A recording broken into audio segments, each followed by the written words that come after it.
So I don't think that there's any such thing as being inconsistent or not being consistent. This is why, because everyone is consistent at something. It just so happens that most people are consistent with things that they don't want to be consistent with. Like, let me give you an example. Let's say if you would like to start a new habit, like let's say you would like to start learning how to play the piano, right? And you say, okay, I'm going to do this for 30 minutes. I'm going to practice for 30 minutes every day. So you wake up one day, do your normal routine, you set a time for when you're going to actually practice. But then it comes time to actually do what you said you're going to do, and then you're like scrolling through your phone, or you end up doing something else. So it's not necessarily that you're not consistent, because I mean you're consistent with other things, like let's say brushing your teeth. Well, I hope you do brush your teeth every day. You're consistent with eating. You know, you're consistent with so many other things, like taking a bath, getting dressed, which I hope you do every day. Or you're consistent with scrolling through your phone. That's a form of consistency. However, you're just inconsistent with the things that you really want to do. And it's normal. It's actually quite normal, mainly because when we think about habits, right, your brain has already formed a habit of doing certain things. So when you decide that you want to do something different, you kind of have to not get mad at yourself for not doing things when you said you're going to do it, but instead focus on trying to form the habit of teaching your brain that, okay, this is the time where I want to do this, and this is what I want to do.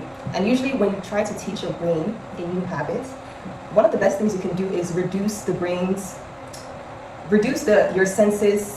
Sorry guys, we were rudely interrupted before, but now I can continue.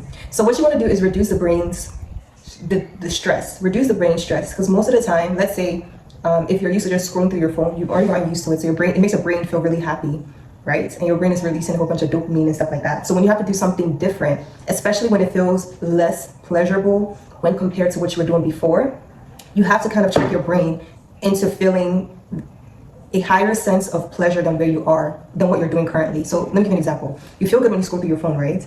But you have to practice playing the piano. Maybe you have to go and clean your room or something. So you have to make the next activity seem more exciting than what you're currently doing right now. A good way to do that is through using affirmations or using words. Like, let's say, think about how, not necessarily how you can make what you're going to do next fun, but think about how you would feel after you've gotten it done. Like after you, like, okay, let's say if I finish cleaning my room, I'm going to feel very relaxed. I'm going to feel free. I'm going to be happy. I'm going to be excited. I'm going to feel good. So I'm going to keep thinking about and keep reminiscing on feeling good, thinking happy, just imagining that my room is already clean, you know, stuff like that. And I'm going to keep focusing on that.